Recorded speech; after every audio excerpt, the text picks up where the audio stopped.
Canal Documentários. Um canal voltado para documentários jornalísticos. Com o intuito de esclarecer e informar todo e qualquer cidadão que almeja lucidez e conhecimento. Esteja sempre por dentro o que está ocorrendo em nosso planeta e sua sociedade. Canal Documentários.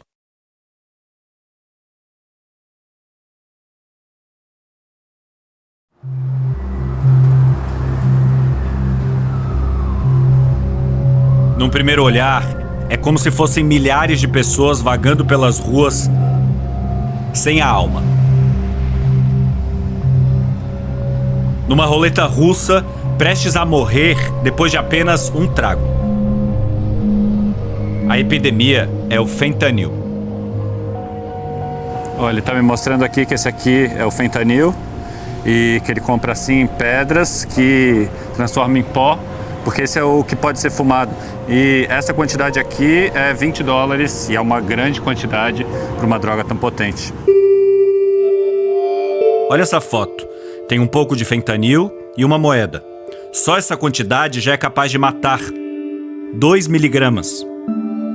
Dr. Albert, como é que o fentanil age no cérebro? A molécula do fentanil, ela se acopla exatamente no receptor, tanto da dor quanto da respiração.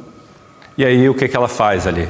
E aí, quando o receptor da dor é acoplado, na maioria dos casos, a dor some. Depois que essa substância se acoplou a esses receptores da respiração, o sinal vai até o pulmão e o pulmão passa a funcionar mais devagar. Bem mais devagar, até o que a gente chama de depressão respiratória e uma parada respiratória. E a pessoa vai parando de respirar e pode morrer. Para de respirar, para de irrigar o coração já sem oxigênio vai parando. Por isso a gente vê as pessoas como se estivessem pegando no sono. O fentanil é usado legalmente há 60 anos nos hospitais como um anestésico para cirurgias.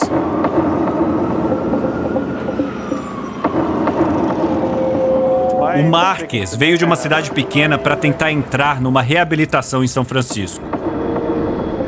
O papel alumínio que ele segura na mão é a base para fumar. Eu tô tentando parar, isso já matou todos os meus amigos.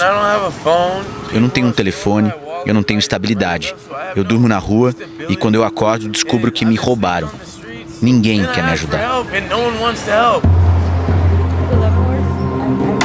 É um exemplo do caos em que pode se transformar a vida de uma pessoa de 25 anos.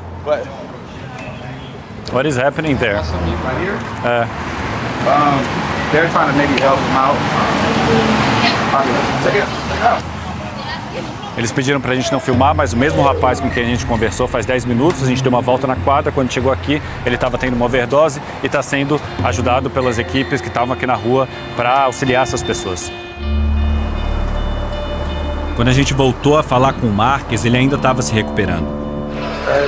Eu agradeço o carinho, mas eu já tive uma overdose antes. E aquilo que eu estava tendo antes não era uma overdose. Como o fentanil diminui muito a respiração, ninguém sabe a hora que o pulmão parou de verdade.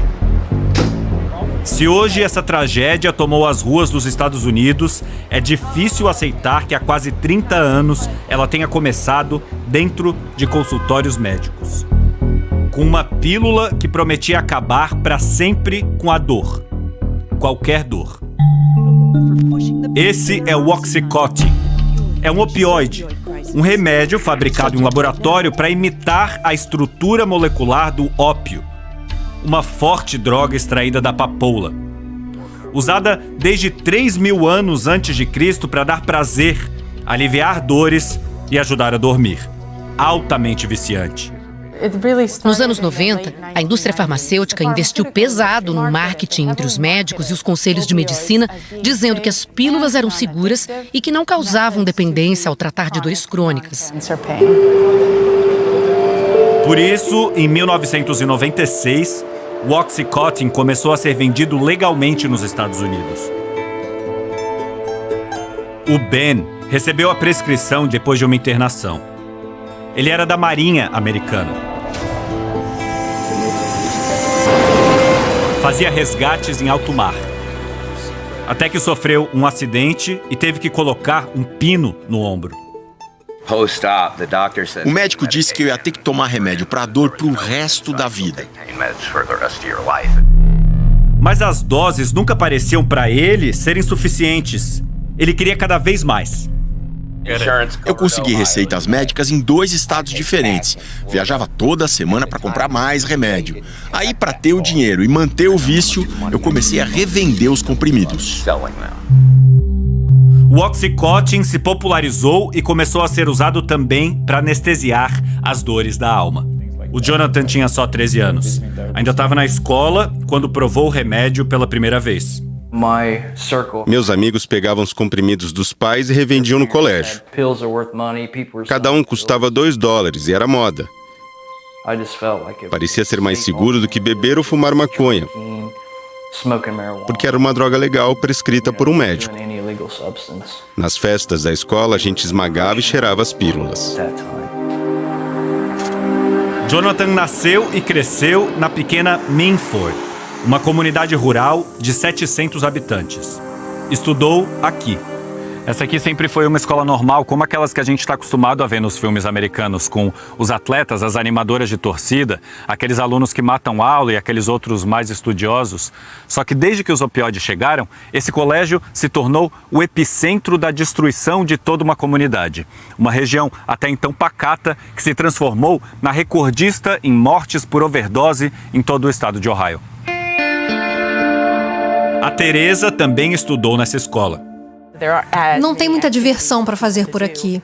Naquela época, o hobby de todo mundo era usar opioides. Ela é uma das poucas alunas que se mantiveram longe das pílulas. Mas a destruição chegou em casa.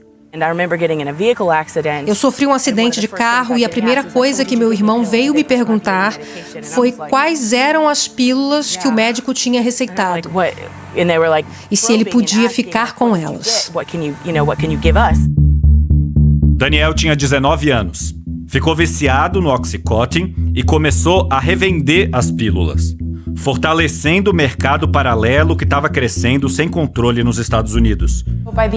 No final dos anos 2000, o governo federal aprovou leis para dificultar a prescrição desses medicamentos e prevenir o comércio ilegal.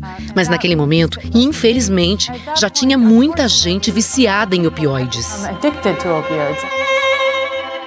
Com as restrições, o Daniel passou a usar heroína, que também é um opioide, só que muito mais forte. Isso aconteceu com ele, com o Ben, com o Jonathan e com milhares de pessoas no país.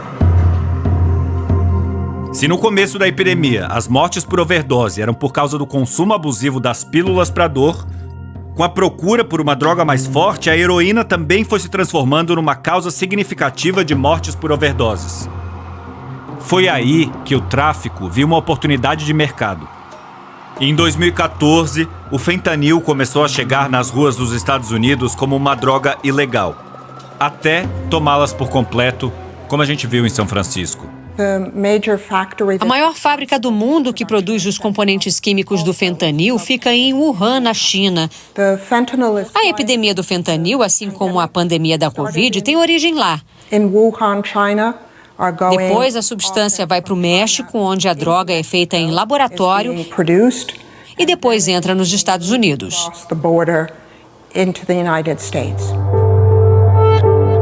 A curva de mortes por overdose virou algo assustador. Porque o fentanil é 50 vezes mais forte que a heroína. E não para de matar cada vez mais gente. A Laura comanda uma organização que tenta ajudar a estancar essa crise. Ela está me contando que essa aqui é uma fila que as pessoas fizeram para entrar nesse lugar onde elas podem consumir drogas em segurança. A gente não pode filmar, mas lá dentro tem enfermeiros acompanhando o momento do uso do fentanil. Eu digo que muitas pessoas vão argumentar que lugares como esse incentivam o consumo. Eu trabalho há 30 anos com gente que usa drogas. Eles não estão usando porque você os está ajudando. Eles estão usando drogas porque ninguém os está ajudando. Quando eles consomem de forma caótica, é porque tudo que eles tinham na vida já foi por água abaixo. Nós queremos diminuir os estragos e garantir que as pessoas estejam seguras e que, pelo menos, não morram. Não longe dali fica esse escritório de um grupo de psicólogos. Na porta, uma van. Agora são 10 horas da manhã, a gente está nessa van que está cheia de suprimentos. A gente está indo com esse grupo que vai todos os dias nos pontos onde mais há mortes por overdose em São Francisco para tentar ajudar as pessoas. Lá, eles distribuem seringas novas e cachimbos limpos. A ideia é reduzir danos. O vício não escolhe classe social. Eu tenho consultório privado e sei que tem muita gente viciada fora das ruas também. Médicos, advogados, mas eles têm acesso a água, a banheiro, eles têm casa. E também é menos provável que eles sejam presos por isso. O grupo também oferece o Narcan, que é o antídoto do veneno, capaz de salvar uma pessoa que está tendo uma overdose. Mais recentemente, as equipes passaram a entregar esses testes que ajudam a saber se outras drogas estão contaminadas com fentanil. Essa é a mais recente fase dessa epidemia que parece cada vez mais difícil de controlar. Muitas pessoas hoje em dia não estão comprando o fentanil conscientemente. Porque laboratórios clandestinos comandados por cartéis criminosos no México estão misturando o fentanil com outras drogas para ficar mais barato. Foi assim, inconscientemente, que começou o envolvimento do Daniel com fentanil. Muito inteligente. Ele aprendeu a ler sozinho quando tinha 3 para 4 anos. Ele pulou 3 séries. Ei, Dani! Nos diários do Daniel, uma palavra se repetia: inadequação. Existe muita pressão nos Estados Unidos. É o único país do mundo que existe esse conceito de perdedor e vencedor, losers e winners. Então, já com 12 anos de idade, ele tinha muita preocupação em que faculdade ia entrar, se ia conseguir ser um dos winners. Daniel começou a tomar remédios prescritos para ansiedade ainda na adolescência. E pela internet foi conseguindo comprar por conta própria e de vendedores que não exigiam receitas, doses cada vez maiores. A droga de abuso dele era Rivotril. A Patrícia conta que um dia o Daniel tomou um comprimido que estava contaminado com fentanil. Ele tomou, pá. Os paramédicos chegaram, anestesiaram ele no meio da rua, entubaram ele e conseguiram que ele voltasse. Ele ficou 5 semanas hospitalizado. Não é overdose por fentanil, é envenenamento por fentanil. Quando saiu do hospital, Daniel nunca mais foi o mesmo. Me disseram que ele precisava ir para uma clínica de reabilitação. Meu marido e eu procuramos a melhor clínica nos Estados Unidos. Foram 6 meses entrando e saindo de clínicas. Hoje, por causa das restrições do governo, é muito mais difícil comprar remédios à base de opioides, as pílulas que deram início a essa pandemia.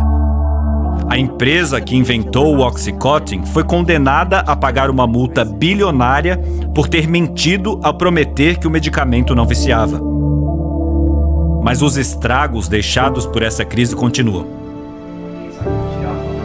Ben e Jonathan moram juntos nessa casa onde vários viciados se apoiam na reabilitação. É a primeira vez que eu me olho no espelho e eu realmente me importo com a pessoa que eu estou enxergando. Eu tenho esperança, tenho uma filha, tenho amizade. Estou reconstruindo minha vida. Uma batalha que o irmão da Teresa não conseguiu vencer. Foi no Dia dos Pais. Eu acordei o meu sobrinho de 13 anos e contei que o hospital tinha ligado e avisado que o pai dele tinha morrido. Muitos anos de vida. Daniel cantou parabéns para Patrícia no dia do aniversário dela. No dia seguinte saiu de bicicleta, carregando só o livro de primeira comunhão da mãe. Ele cruzava muito essa ponte andando de bicicleta. A mãe não conseguiu se despedir do filho. Estava de cama depois de uma cirurgia. O Daniel foi achado num pier em São Francisco pelos paramédicos. Dessa vez sem chance de ser reanimado. Os parabéns são a última lembrança de uma mãe que agora tenta colar seus próprios pedaços. Eu hoje pode parecer contraditório, mas eu me acho uma pessoa melhor. Eu não deixo nada para depois. De tomar um sorvete, de brincar com o cachorro, mas sobretudo de levar adiante essa luta. A gente não pode deixar que uma geração toda morra nessa guerra invisível que ninguém vê.